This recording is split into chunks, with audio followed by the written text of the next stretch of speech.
Boa tarde, meus irmãos e minhas irmãs da Igreja Presbiteriana do Jardim Regina, bem como também a todos os amigos e amigas dessa comunidade de fé tão amada que eu me dirijo agora, nessas palavras, nessa tarde de quinta-feira, tarde de Semana Santa, tarde também no momento difícil que nós enfrentamos, que é esse período em que a gente, por determinação, por recomendação das autoridades do nosso país,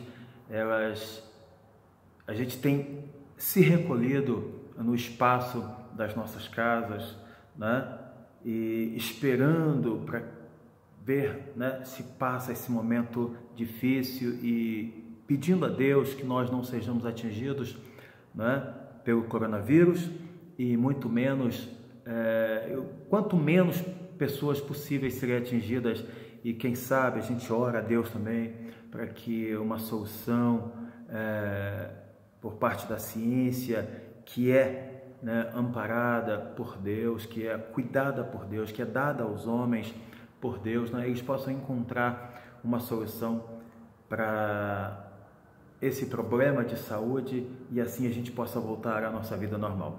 Mas, irmãos, dado que hoje é um dia que normalmente as nossas comunidades, os nossos grupos de oração na nossa igreja ali do Jardim Regina se reúnem quarta e quinta-feira, então hoje eu queria gravar mais uma pequena reflexão da palavra do Senhor aqui, e a partir daí, com essa gravação, eu quero, logicamente, disponibilizar o que já estou fazendo, para que você possa, quem sabe, ler comigo e a gente possa meditar junto numa pequena porção da palavra do Senhor. Sem mais delongas, vamos lá. A passagem que eu quero ler hoje é uma passagem alusiva ao Domingo de Ramos, por assim dizer, É uma passagem que mostra aquele momento em que Jesus Cristo entra em Jerusalém pela última vez antes da sua morte, E ele é saudado por algumas pessoas que jogam ramos, por muitas pessoas, melhor dizendo, que jogam ramos pelo caminho, e ele passa então, entra em Jerusalém, sendo saudado pela multidão, montado em jumentinho, humildemente. Vamos lá, a passagem está no Evangelho de Jesus Cristo segundo Lucas, capítulo 19, versos 37 a 42, e diz assim as Escrituras Sagradas: E quando se aproximava da descida do Monte das Oliveiras, toda a multidão dos discípulos passou jubilosa a louvar a Deus em alta voz, por todos os milagres que tinham visto, dizendo: Bendito é o Rei que vem em nome do Senhor. Paz no céu e glória nas maiores alturas. Ora, alguns dos fariseus lhe disseram em meio à multidão: Mestre, repreende os teus discípulos. Mas ele lhes respondeu: Asseguro-vos que, se eles se calarem, as próprias pedras clamarão. Quando ia chegando, vendo a cidade, chorou e dizia: se conheceras por ti mesma, ainda hoje, o que é devido à paz, mas isto agora está oculto aos teus olhos. Amém. Palavras do Senhor, palavra de Deus para a edificação do nosso coração. Meus irmãos e amigos e amigas, a partir desse texto, eu fiquei pensando, meditando no meu coração, e queria dividir isso com você, uma coisa que incomoda muito a minha alma, e acredito que também incomoda a alma de vocês de igual maneira. E essa coisa é: por que em não raros casos, à medida que nós temos uma relação com Deus, temos um encontro com Ele, temos, digamos assim, um momento de euforia nesse instante inicial que a gente conhece a Jesus, conhece os seus planos, conhece a maneira como Ele lida com a gente, a maneira misericordiosa, a maneira amorosa, a maneira bondosa. E nesse momento em que a gente conhece a Jesus Cristo, que a gente resolve entregar a nossa vida e viver um relacionamento estreito com Ele, né? De repente isso parece que vai caindo numa rotina, e à medida que o tempo vai passando, era de se esperar que isso fosse amadurecendo, essa relação fosse amadurecendo e fosse ficando cada vez mais forte, não é isso? E essa relação cada vez mais estreita, e a nossa intimidade com Deus cada vez mais estreita de igual maneira. Mas em não raros casos, em não raros irmãos e irmãs, parece que acontece um processo inverso, ou seja, à medida que o tempo avança, a sensação que nós temos é que esse conhecer, ele caminha na direção inversa. Parece que a gente começa a esquecer de Deus, a gente começa a não reconhecê-lo mais. Um certo pastor chamou isso de o paradoxo do amadurecimento cristão, né? E em algum momento, o que quer dizer que em algum momento da caminhada parece que a gente vai perdendo de vista quem é Jesus Cristo e qual a importância dele, da sua pessoa na nossa vida. E a gente esquece, a gente não consegue mais reconhecer a Jesus Cristo. E, portanto, a Deus, porque Jesus Cristo é o Filho de Deus encarnado, a imagem do próprio Deus, a imagem visível do próprio Deus invisível. E esse texto me faz ver um pouco isso. Você pode ver que lá no verso 42 diz que eles viam, e Jesus Cristo fala: se conheceras quem vem a ti. E lá no finalzinho do verso 42 diz que isso estava... Esse conhecer, esse reconhecer estava invisível aos olhos daquele povo. Curiosamente, esse povo a qual Jesus Cristo se dirige é o próprio povo de Israel, o povo que tinha tido várias experiências com Deus ao longo de toda a sua história, mas não conseguiam, naquele exato momento, reconhecer o Filho do próprio Deus, que era o Deus de Israel. Por que assim? Por que isso acontecia? E esse não reconhecimento me leva a um outro texto que eu queria refletir com você também. É aquele texto, ou aquela passagem, aquele momento em que Jesus Cristo, logo após o seu batismo, ele é imediatamente levado pelo Espírito ao deserto. E lá ele é tentado pelo diabo. Só para você lembrar rapidamente comigo as tentações que Jesus Cristo sofreu, que foram elas, né? Quando Jesus Cristo, já naquele período ali de quarentena, como muitos de nós está aqui, né? E num período de jejum, Jesus Cristo teve fome, diz as Escrituras Sagradas, né? E naquele momento que ele teve fome, o diabo se aproximou dele e então o tentou dizendo: olha, você está vendo essas pedras que estão aí? Tantas pedras no chão? Transforme essas pedras em pão. E Jesus Cristo responde: nem só de pão viverá o homem, mas de toda a palavra que sai da boca de Deus. Meus irmãos, nós sabemos que Jesus Cristo estava se preparando para o seu ministério público. Jesus Cristo estava como que no momento de quarentena, aglutinando forças para poder desenvolver o seu ministério, para levar a mensagem de Deus ao povo de Israel, e esse assim pudesse conhecer a Deus, ou reconhecer a Deus, e aceitar o Filho de Deus como o Filho do homem. Numa palavra teológica, nós podemos dizer que Jesus Cristo vinha trazer o reino de Deus à terra. E esse enviado, esse próprio reino de Deus encarnado, que era o próprio Jesus Cristo, o próprio Filho de Deus, ele veio com a missão de se fazer reconhecer pelas pessoas, mas parece que as pessoas não o reconheceram. Por quê?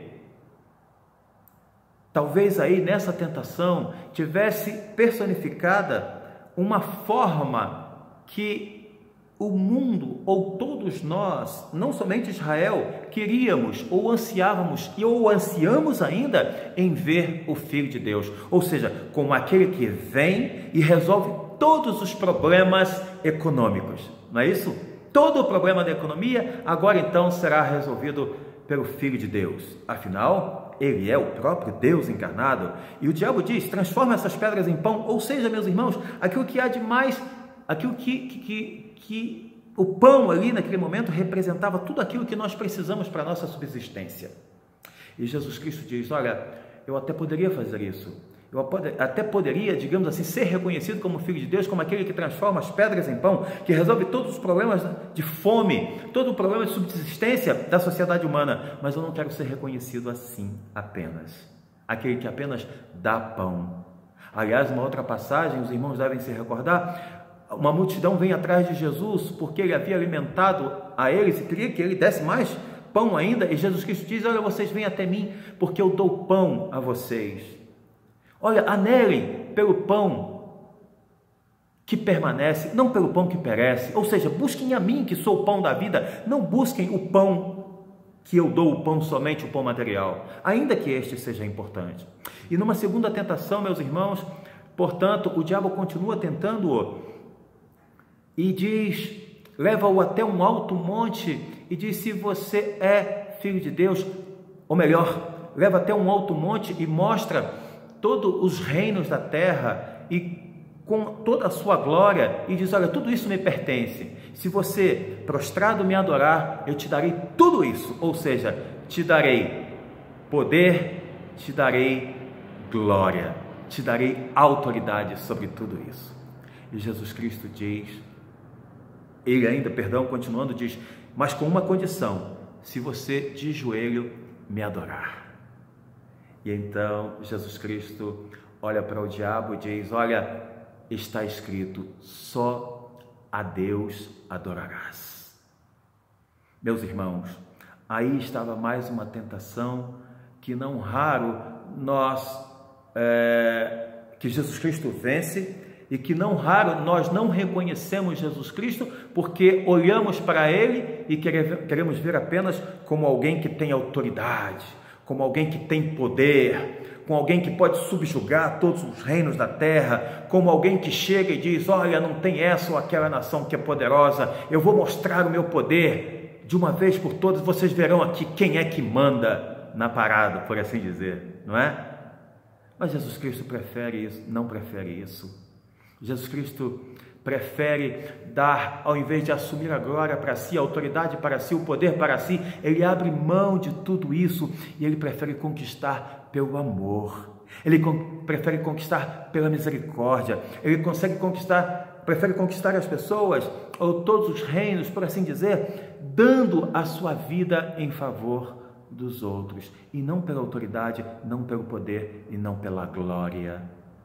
E não raro, assim como Jerusalém o povo de Israel ali em Jerusalém não consegue reconhecer o Filho de Deus, porque olham para ele e querem ver um Messias cheio de poder, de autoridade e de glória, e não um Messias esvaziado, não um Messias que se dá, não um Messias amoroso, não um Messias que prefere dar a sua vida em resgate por amor em resgate de muitos. Não. Talvez seja por isso que a gente não consegue reconhecer a Jesus Cristo. E ainda, meus irmãos, só um pouquinho mais, fica comigo aqui.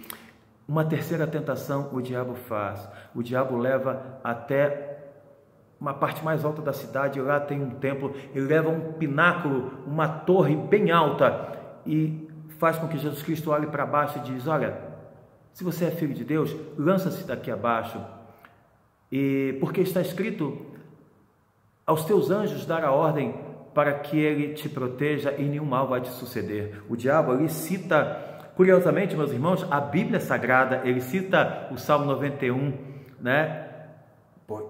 Para ver se conseguia convencer a Jesus Cristo. E Jesus Cristo então responde a Satanás: não tentarás o Senhor teu Deus.